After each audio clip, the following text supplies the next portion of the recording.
Music, dance, theater. It's time to take a seat on the aisle with Tom Alvarez.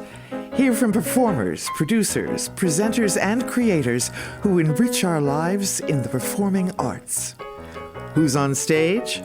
Here is Tom Alvarez to introduce you.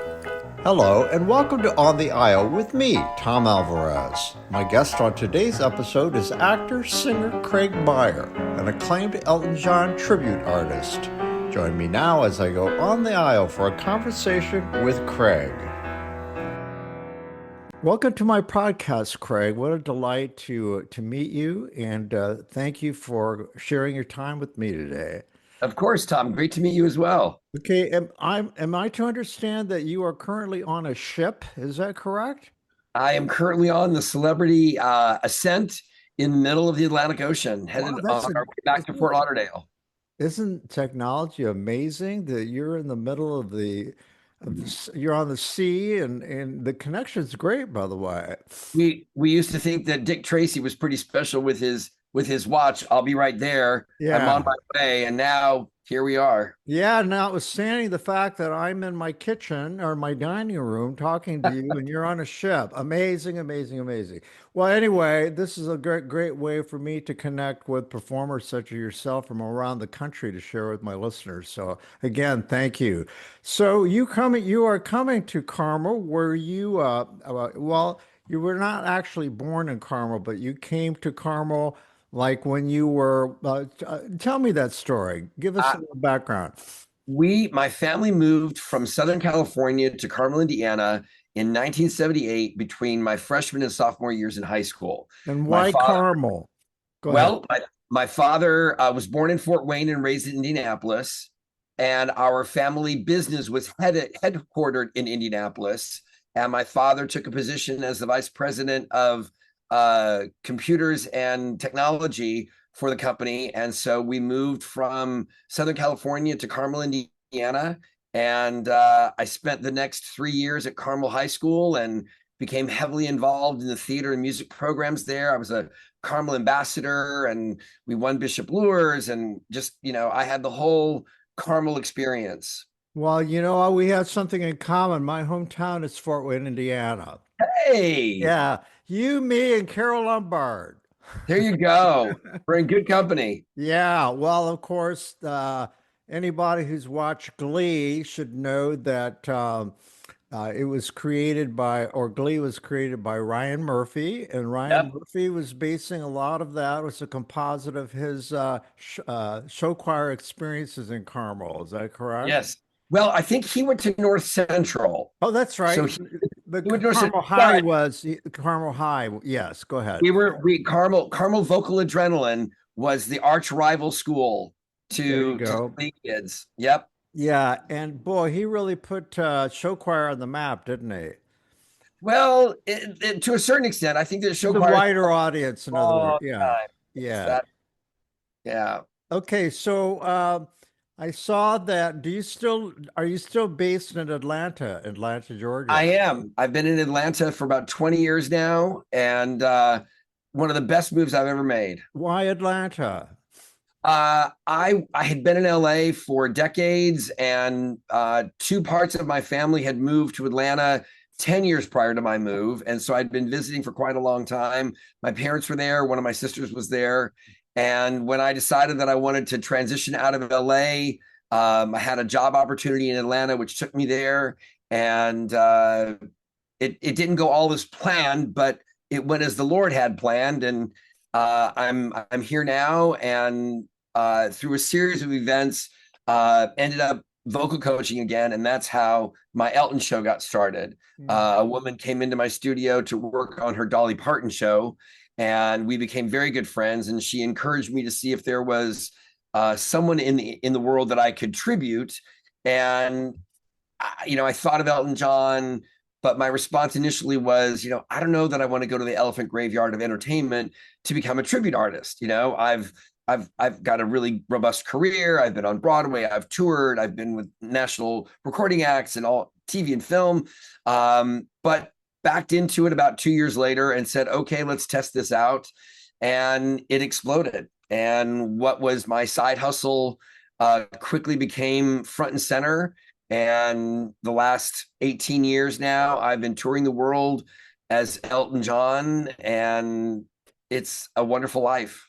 And the reason I'm talking to you is because you are coming to Carmel, Indiana, and you are bringing in, ushering in the new year, right? And at This will Feinstein's at Hotel Carmichael, correct? this will be our fourth annual performance of me at the Hotel Carmichael. Really? I've Okay. Yep, I'm bringing the Elton John Remember When Rock Was Young show this year again. I did it 2 years ago, and then on the other 2 years, we're doing some other stuff, some other shows. But I feel like I'm kind of a Carmel Hotel Carmichael Feinstein's tradition at this point. I bet And you spent most of your career performing on New Year's Eve, haven't you? I love performing on New Year's Eve. It's kind of a great omen for me. It means that the year is going to go well. Hmm.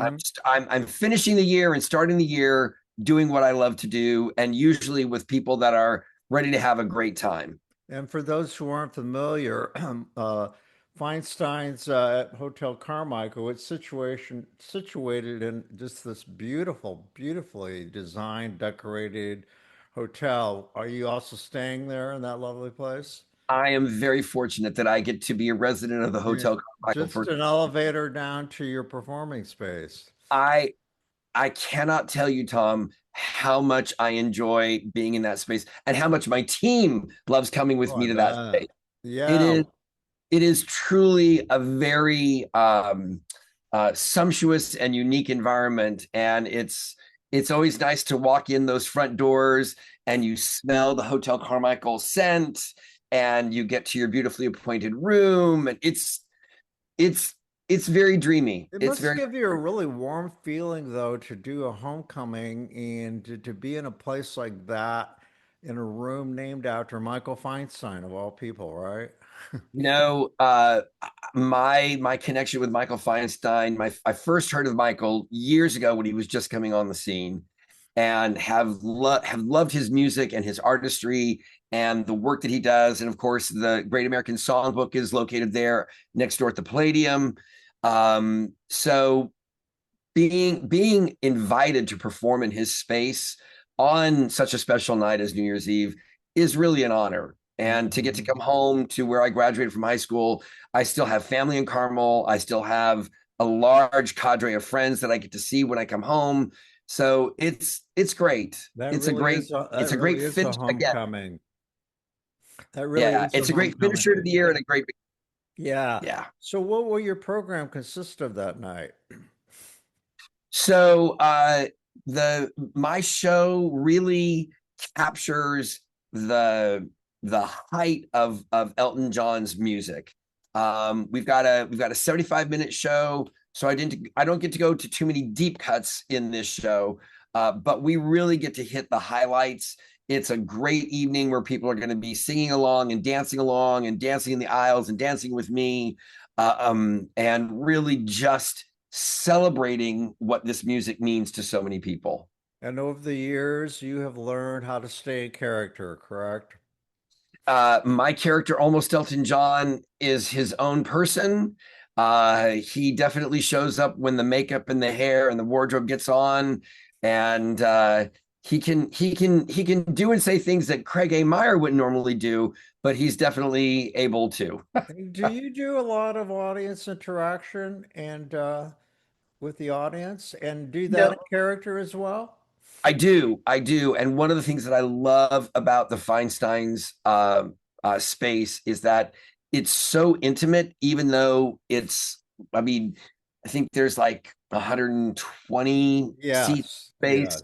but nobody's that far from the stage. Hmm. And I love being able to see faces and to see people responding to the show.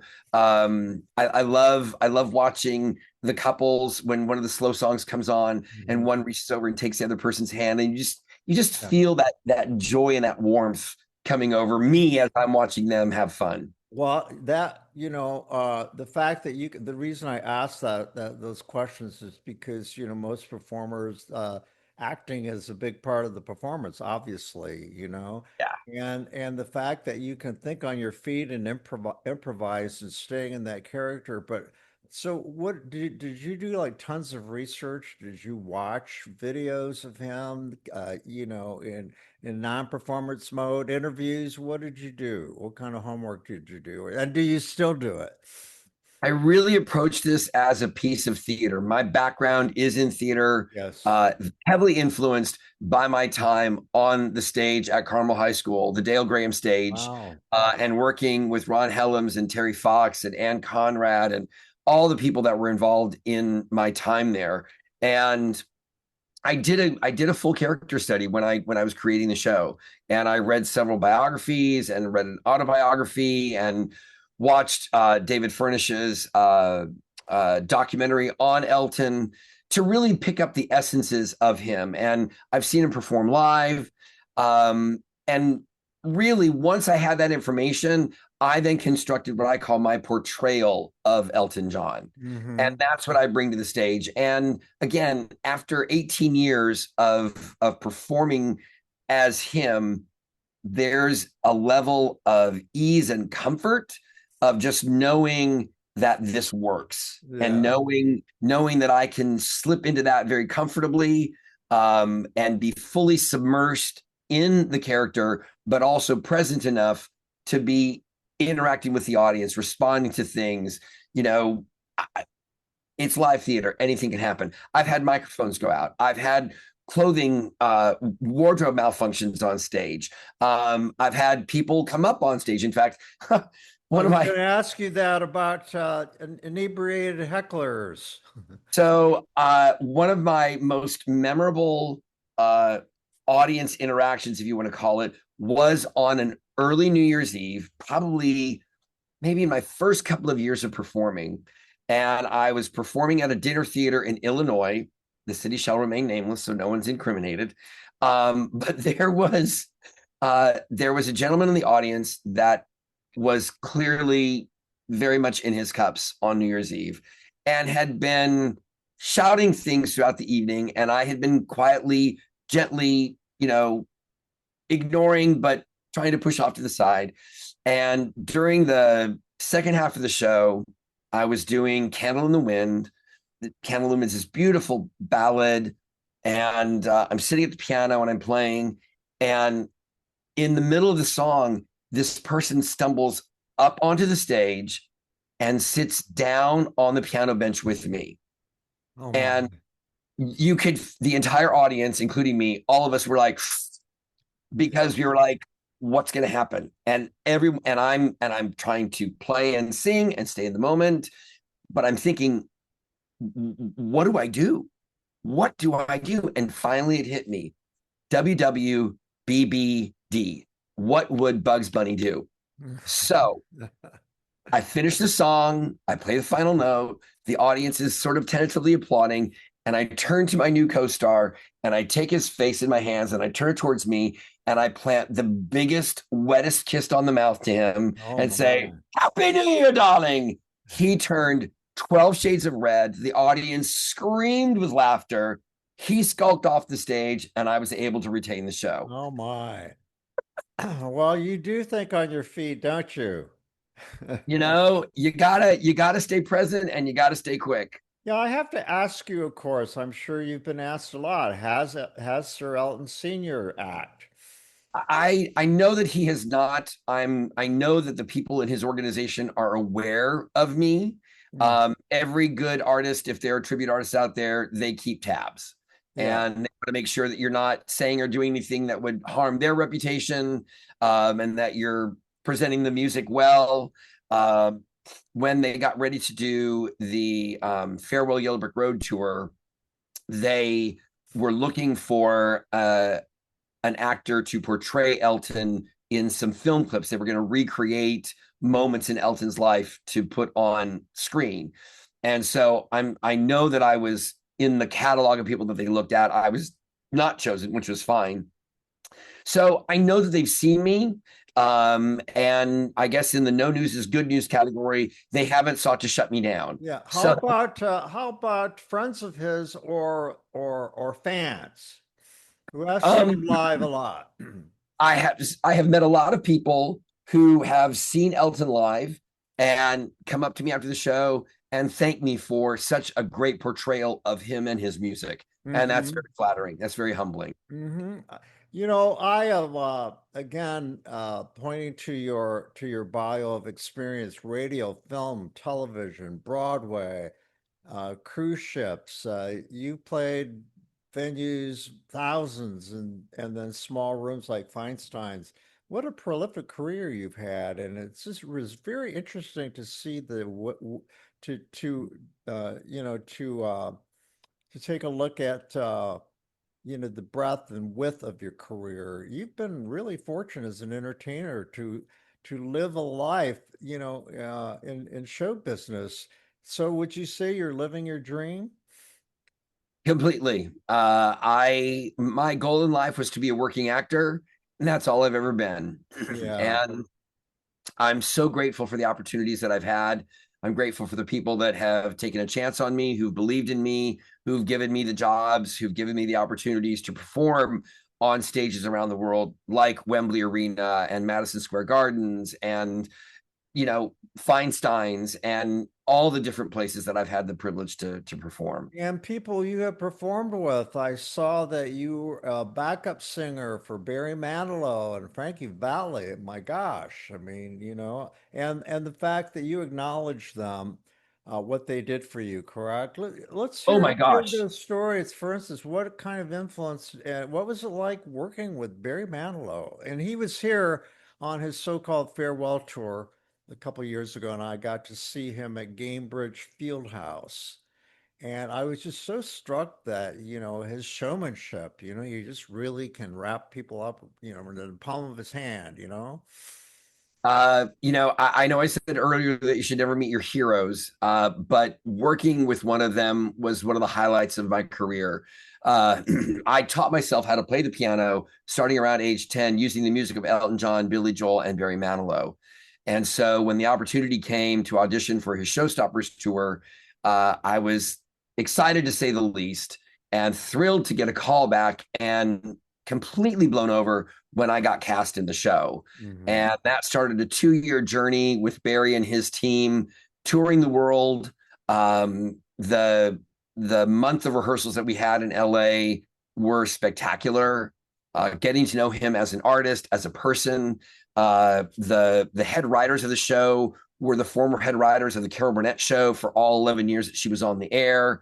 So I had hours sitting and talking with Ken and Mitzi and going, okay, when you wrote this sketch, and they're like, how do you remember this stuff? I'm like, you guys were my song and dance and comedy educators as a child. Getting the chance to talk with Barry about how his music influenced me, getting to kibitz and, you know, share a cup of coffee or a cocktail or go to the movies. And it was really great. And then on the other side of it was playing venues like Madison Square Garden and the Universal Amphitheater and Wembley Arena to 15,000 people for a week. It was amazing. Well, And not I to know, mention, as you noted, not to mention the fact that it built your confidence, right? As a so performer, to be in those huge crowds. if I had not spent those 2 years with him, I don't know that I'd be doing what I'm doing today.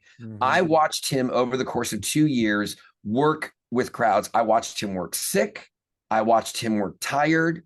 I uh, it was the best masterclass that I could have ever gotten in working with an audience and really understanding. When we got to Wembley Arena, he called us out on stage. There were 5 of us touring with him, and he said, "We're taking a field trip." And I was like, "Okay, field trip to where?"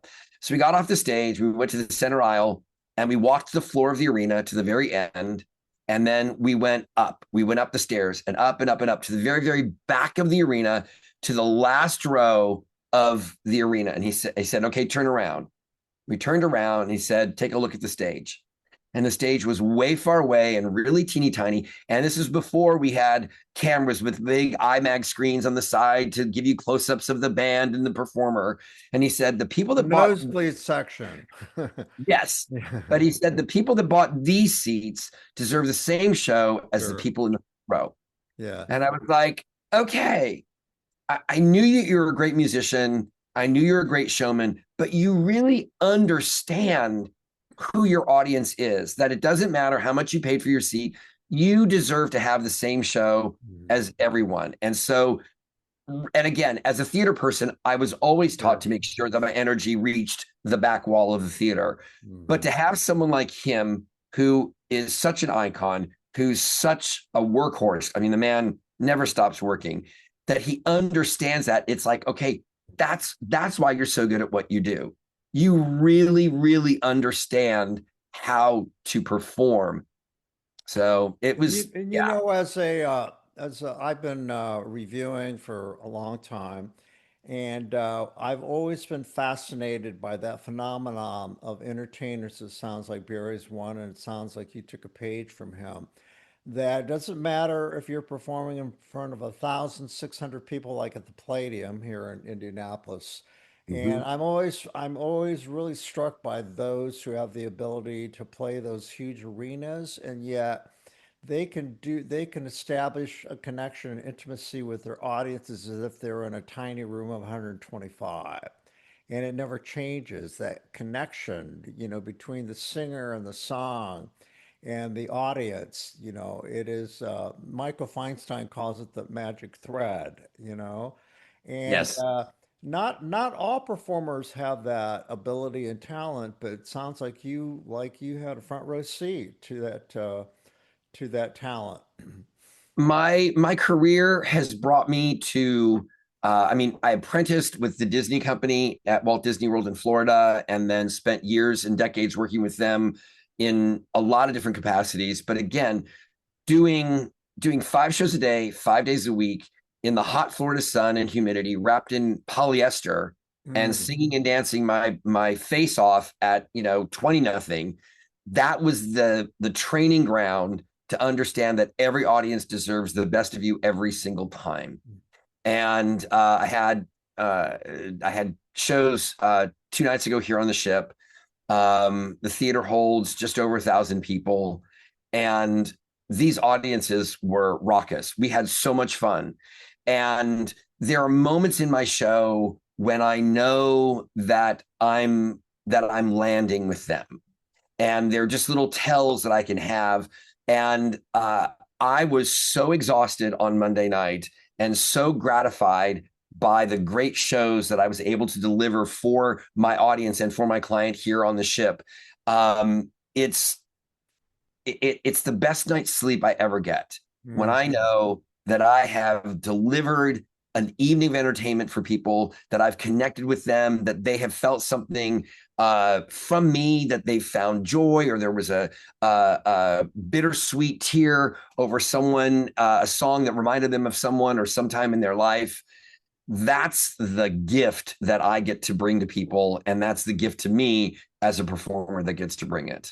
There's another name that stuck out with me. Well, I mentioned it previously, and that's your experience working with Frankie Valli. And for those like me, those were my high school years, high school and college, the Four Seasons, and Frankie Valli and the Four Seasons. So tell me about that experience.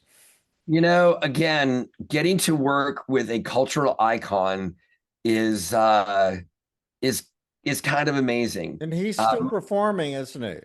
He is, and he's close to 90 now, I Oh think. my, and he I still mean, has that falsetto he can pull it's off. amazing. It's amazing. When I was working with him, it was just before Jersey Boys opened at La Jolla and then went to Broadway. So he was in a mid-career period where we were busy, but he wasn't headlining like he can again, and that's great. And that, again, this shows you that every career has seasons. Not to pun the Four Seasons, but it's every career has seasons, and there are seasons of plenty, and there are seasons of enough, but moderate. And watching someone who has that kind of longevity, who can carry through from young adulthood into seasoned performer, and be able to deliver a performance that gets audiences excited and gets them up on their feet. That's the thing. as far as longevity, how do you navigate that? Okay, in your own career, let me ask you this. If you're going to continue to perform this character, okay, so are you just concentrating on one particular part of his career? Or are you aging with the real Elton John? So my character that I portray is what I call the glam era of Elton John. Okay. And The boas and the glasses and the the flamboyance. 4 inch and the 4 inch heel platform The shoes disco and era. The disco yes, era. yeah, Yeah. Yeah. the glam era of Elton. And Okay. I include music from everything. We come all the way up to Lion King and past in the show, Mhm. because at a certain juncture, people are willing to suspend their disbelief and join in the moment of being with my character, and they're interested in hearing the music. They're not going, oh well, Elton hadn't written that song when he was young. It doesn't matter Gotcha. that. Gotcha. So you're not like doing a documentary here. No. Yeah. I again, it's a portrayal of Elton John. Um, and I don't ever plan to retire. I don't know that I'll be doing Elton for the rest of my life. So what about the future? Do you have any side hustles, by the way? I do actually. We are just now starting a big PR push on our newest, my newest tech project, which is AskMoDo App, AskMoe.app. And it is a tool for musicians, built by performers for performers, to help them make better database decisions on the gigs they accept. Oh, It's interesting. got a great proprietary. Thank you. Yeah, we've got a proprietary show configurator that allows you to set up your shows in the system so that they're always there. I have 3 different shows that I tour, and they go from all the way to a 50 piece orchestra down to just me and tracks and a piano. And so all those shows get it put into the configurator. When someone calls with an offer, I create an offer, I drop in whichever version of the show they want, top line number, and the goal is to be taking home at least 35% or more of the top line number. Wow. How long has that been on your mind? How long did it take to put that together? Well, we started building it out during the great pause of 2020, And who's in the we? early Who's part of we? 21. I've got a business partner, Gary Arbuthnot. He's a fellow performer as well as an agent here in the entertainment industry. Okay. And we've plotted out the entire thing. And right now we're launching the MVP, the most valuable piece of it right now, which is the offer evaluator. Uh, uh, how long have you been working on this? We started in earnest building it in 21. And in the last year or so, we've got it up and running, and we were trying to do a lot of the marketing and PR on our own. And while Gary's a great agent and performer, and I'm a great performer and show producer, marketing and online stuff is not my bailiwick. So in the last 6 months, we've had a great new PR team working with us, and we've got a brand new consultant that we're working with to get us out in this first quarter of 2026 to a lot of conferences and getting it in front of the people that actually need this tool. Interesting. Is there any precedent for this? Um, there are eventually AskMo will build out to being a full logistics app, and there are some out there on the market. I had been using one for quite a couple of years, but was dissatisfied with it, which is why I had started creating this product for myself and then realized that other people might need it. However, in the market, no one is looking at the financial logistics for performers. And that's one of the things that we do best. And our goal is to retire the trope of the starving artist and create thriving artists. Wow, that's very revolutionary in a way. How has it been received thus Um, far? the people that are using it like it. Right now, we see this as an education climb in two realms. One, getting people to know that it's out there, just because anytime you're creating a new product, education so that people know where it is key. But also the other part for us is educating people that they actually need this tool. Hmm. And whether you've come out of the School of Hard Knocks, or a conservatory, or a university program, none of them are teaching the actual principles of show business. It's not show fun. It's not show hobby. It's show business. And Hmm. so we're hoping that this can be the first piece to elevating performers and gig workers to really look at their bottom line, to look at their numbers. If you don't know your numbers, you don't have a business. So Interesting. I have done interviews with people around the country and, who, have attended, conservatories and theater programs and all. And some have said that there are schools, it's not as many as you would like, where they do have classes to teach the practical showbiz stuff. It that's is a great. business after all. And Yes. how to market yourself, how to fundraise, if you will, how to get out there and promote yourself. Yep.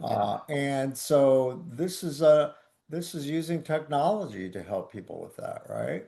Yep. Well, that's really practical. And what your long-term intent is that, do you see yourself creating hopefully a significant nest egg? We are hoping to have tens of thousands of users for this product. We hope that we can impact the performing world with this, and then also see if there are other applications for this, for our algorithm and our technology for other gig workers in different environments. Well, Yeah. my friend, now you have a commercial where There people we can go. Well, so okay, so as far as your art, obviously, is that something you'll always continue? Will you ever retire from it, or I don't know what do that you I will think? ever retire fully. And whether I am on the road performing professionally or singing with my worship team at my church, I don't know that I'll ever stop performing. Uh, Hmm. I think that maybe the venues in which I do it and in the way I do it may shift and change, but that's the story of life. If Everything's you always shifting and changing. And what's on your wish list of projects that you would like to take on, if at some point you tired of this and want to do something else? What would it be? Another I would tribute, love another tribute show, or to know about that. your own cabaret, your own life story? What would it be? I've got a new show that I'm working on right now called Piano Revolution, The Titans of Rock, and looking at piano playing singer-songwriters that really impacted rock and roll throughout the ages. Um, I'd love to get back to some legit theater, to maybe do a piece of musical theater. I'd always love to get back to my television and film roots. There's, the sky's the limit. The only thing limiting you is your vision for yourself and where you want to go. And Hmm. that's one thing that I've never had a lack of in my life. I've always had a lot of vision, and I like to dream big dreams. Have you done any writing, playwright? Are you a I playwright? have. I have written several musicals that have been produced at different stages. That could be something fun to get back to as well. There's just, every season of my life has focused on a different aspect Hmm. of who I am. Hmm. And I think that right now, I mean, I've been in a great season of performing and love the work that I do. I do feel like with Ask Mo getting ready to take off and really pushing forward, that this will be the next season of time for me, really focusing on building up other performers, raising up the newbies coming up through the ranks, and helping seasoned performers maybe establish themselves a little bit more financially. Hmm. But you never know. Every day is a new day. How about Craig Meyer, the person, when you're not on the road or on a cruise ship, and you're at home in Atlanta? And by the way, do you live in Midtown by any chance? I don't. I actually live up in an unincorporated part of Cobb County near the brand new Brave Stadium. Well, brand new. It's 10 years old. Okay. Oh, the Yeah. reason I asked is because that's one of my favorite areas in that town when I've been to. I know Atlanta pretty well because my brother lived, my closest friend lived in Decatur, and my brother Okay. lived in outside in the metropolitan within the what do they call it, the perimeter, right? Yes, in the perimeter. Yeah, yeah, but Atlanta, is I've always loved that city. So you have roots there. You mentioned a church, so I take it you're a regular attendee when you're home, or how's When that I'm work? home, yep, yep. I moved here 20 years ago from Atlanta, or excuse me, from Los Angeles. And Hmm. two parts of my family had moved there about 10 years before me. So I had visited Yeah. 10 years before I actually made the move myself. Okay. And so what about Craig Meyer? If you don't mind my asking, what is your personal life? Do you have a family? Do you have a chosen family? What is your what? What can you tell me? I have no spouse. I have no children that I know of. I'm very connected to both my blood family that lives in Atlanta and then my chosen family, my church family. I'm a Okay. very relational person, and investing in people and having people invest in me is one of the key attributes of my life. Well, it's interesting. I could tell in our written communication that, that you have Christian values. I could just tell, I'm pretty perceptive about things like that. And so it emanates from you. Is that something you like You. to incorporate into your music? That's very kind. You know, I my faith has been a part of my world since I was a kid. I'm the son of a Lutheran minister.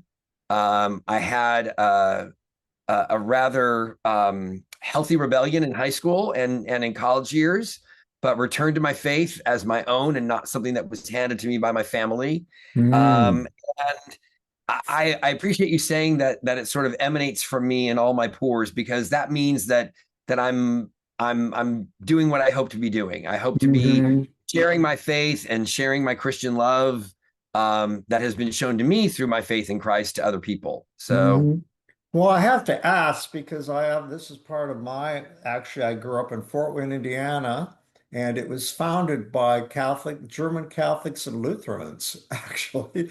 So on and every corner, there's either a Catholic church or a Lutheran church. And of course, we grew up to believe that we could not mix. And that, as it turns out, many of my Lutheran and Catholic friends intermarried, which is, I think, it's just right when so you think about so it.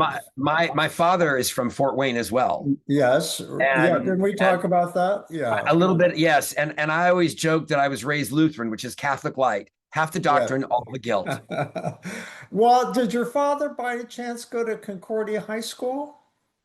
He uh, actually went to Concordia High School in St. Louis, Missouri, Okay. and left home at 15 to go to school, to high school, and then went to college at Concordia and got his seminary degree at Concordia, and then eventually went back and got his doctorate at Concordia in Well, St. I'm Louis. sure all the Lutherans out there are listening to this will get a kick out of this, but I have to tell you, after Vatican II, I can remember, like a lot of Catholics, I would say, the way I grew up, as I did, growing up Catholic schools and all that, Catholic high school. To hear "A Mighty Fortress is Our God," which is Mhm. like this song of the Reformation in a Catholic Yes. church, it blew my socks off. I thought, oh my God, is thunder going to strike this church? One could never have imagined, but ever since then.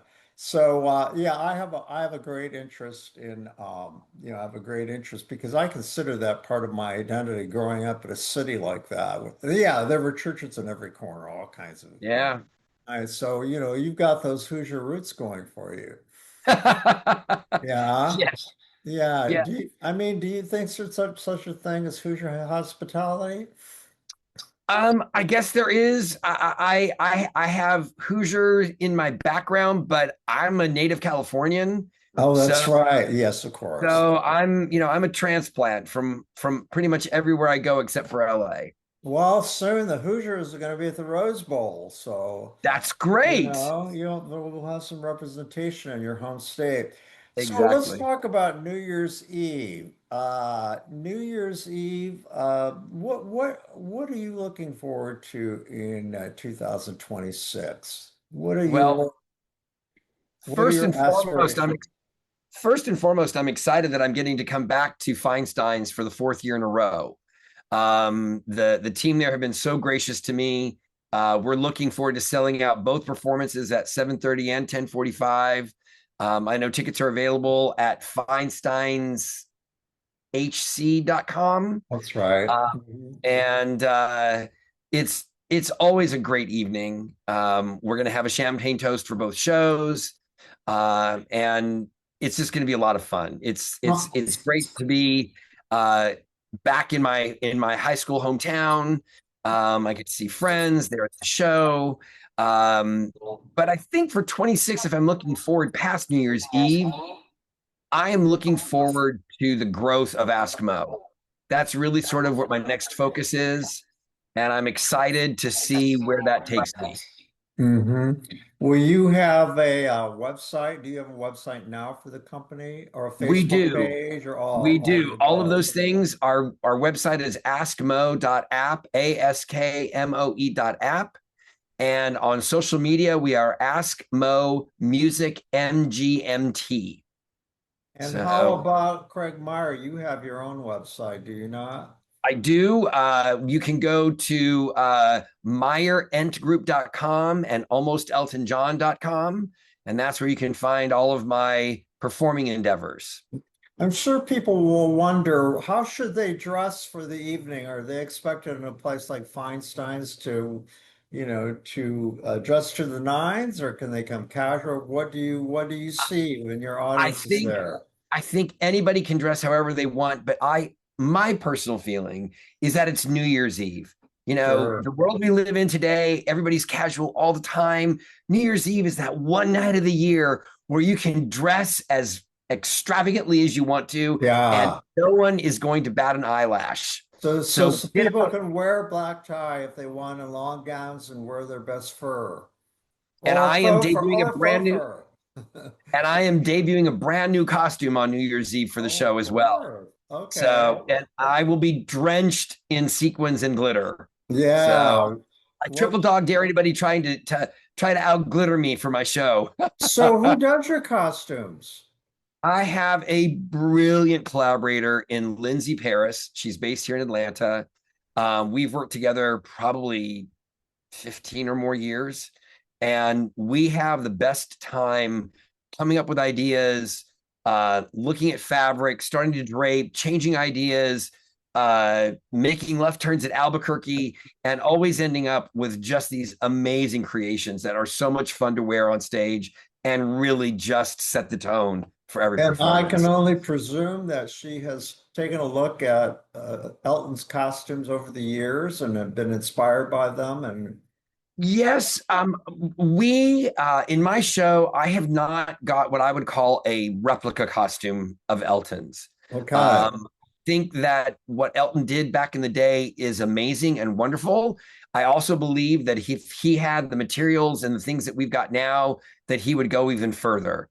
And Ah. so my goal is to create costumes that feel like you're looking at something that Elton John, of course, would have worn, but looks amazing for today. Do you have a large wardrobe store in Atlanta somewhere? I probably have over 25 costumes for my show.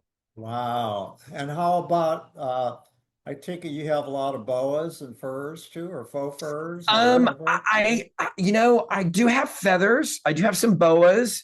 I don't have a lot of fur in the show just because Oh, that's it's very heavy. Liberace I'm thinking of. Go ahead. Yeah, it's a little bit heavy. A lot of Sure. spandex, a lot of sequins, a Lots lot of of stretched sequence. velvet, spandex.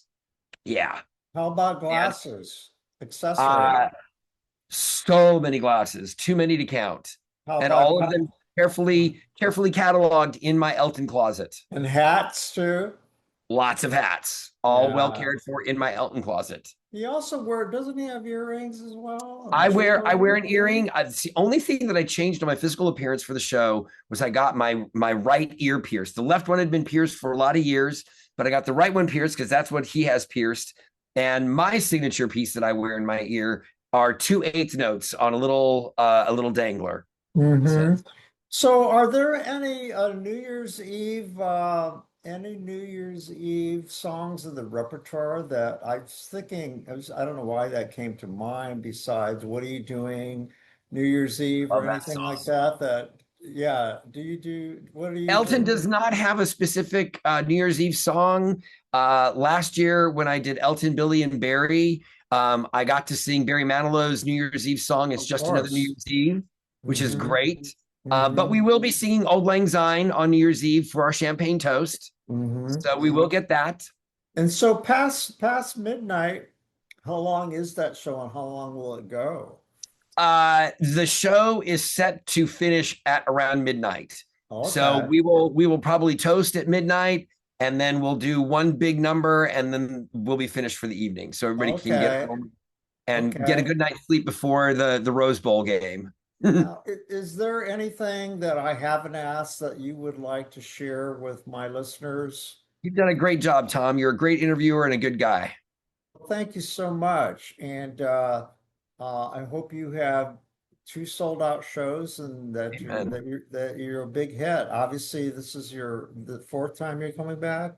Yep, fourth So year. obviously you've become a tradition, I and feel why like I'm a not? Carmel tradition. Exactly. Well, yeah, Carmel native and former, did Yep. you say former ambassador? Yep.